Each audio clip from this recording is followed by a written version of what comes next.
All right, so India is placing a massive bet on its future. And you know what's at the heart of it? The tiny but incredibly powerful semiconductor. Today we're going to dive into this multi-billion-dollar mission, and we're going to use the government's own strategy documents to see exactly how India plans to become a global tech powerhouse. You know, this image really captures the whole idea perfectly.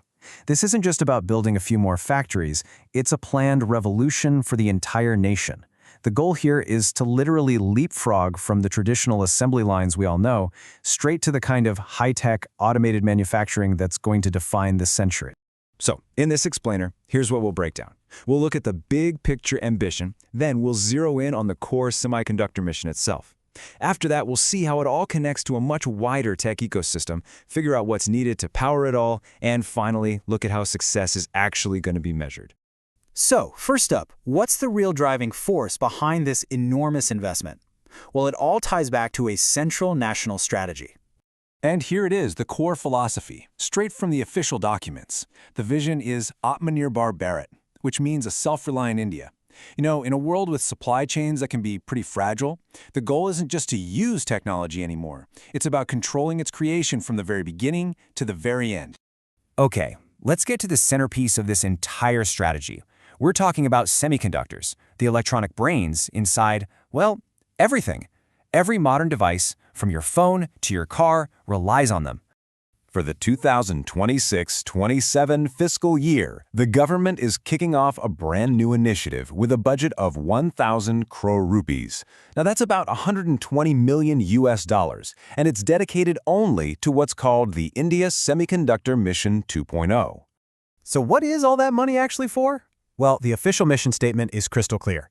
It's about building the entire stack. We're talking producing the manufacturing equipment, designing fully Indian-owned intellectual property, that's the IP part, securing the whole supply chain, and of course, training the people needed to run it all. Now, what's really interesting here is that this new 1,000 crore mission, it's literally just the tip of the iceberg. It's the newest piece of a much, much larger program that already exists. One that's aimed at building out the entire semiconductor and display manufacturing ecosystem. And this table, wow, it shows you the sheer scale of that underlying program. The total budget for this broader ecosystem is a staggering 8,000 crore rupees, and that's for 2026-27 alone. Now look at the breakdown, 2,000 crore for the giant factories, or fabs, but the biggest piece of the pie, a massive 5,000 crore, is for the critical final stages of packaging and testing. So what is all this ATMP or OSAT stuff? Think of it like the final critical assembly line for a chip. It's where the finished silicon gets cut, packaged up, and tested to make sure it works. By pouring so much money into this specific stage, India is making a really clear statement. We want to control the entire process, not just the glamorous design phase. Right, so the crucial point here is that these chips aren't being developed in a vacuum. They are the absolute foundational layer for a whole range of other future-focused technologies that India is investing in at the exact same time. This chart really puts that coordinated strategy into perspective. You can see the new 1,000 crores for Semiconductor Mission 2.0 is the biggest piece, sure, but it's right there alongside huge investments in the National Quantum Mission and the India AI Mission. These are not separate bets, they are all deeply interconnected. And I mean, think about it. Advanced AI and quantum computing, they require immense specialized processing power. So by building its own advanced chips, India is making sure these critical national missions won't have to depend on foreign technology. It's a fully integrated plan, from the raw silicon all the way up to national cybersecurity. Of course, building a high-tech manufacturing base of this scale, well, it's going to require a colossal amount of energy and some seriously robust infrastructure. So let's see how they're planning to tackle that. And the plan to power this whole push is just as ambitious. For stable, 24/7 energy, there's a push for what are called small modular nuclear reactors. For clean energy, there are massive incentives for domestic solar panel manufacturing. And to run it all, programs are being funded to develop an Industry 4.0 workforce, people skilled in automation and robotics. Okay, spending thousands of crores is one thing, but how does anyone know if it's actually working? This brings us to a really crucial topic, accountability.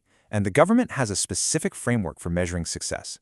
This is the government's tool to make sure money leads to results, the Output-Outcome Monitoring Framework. The whole idea is to connect every single rupee spent to a tangible, measurable result that you can actually track.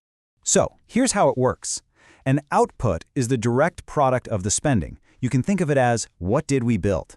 An outcome is the broader impact of that product, or what changed because we built it. It's a simple but powerful distinction.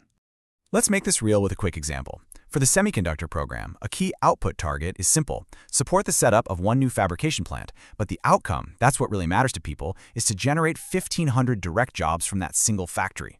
And here are some of the bigger outcome goals for the whole ecosystem, just for this 1 year.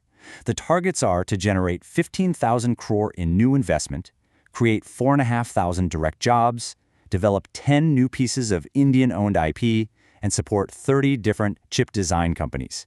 So as you can see, these are not vague hopes. They are specific, public targets that can be tracked. So, the strategy is laid out, the money is allocated, and the metrics for success are public. This plan is, without a doubt, one of the most ambitious national industrial projects happening anywhere in the world today, which leaves us with the biggest question of all. Will it work?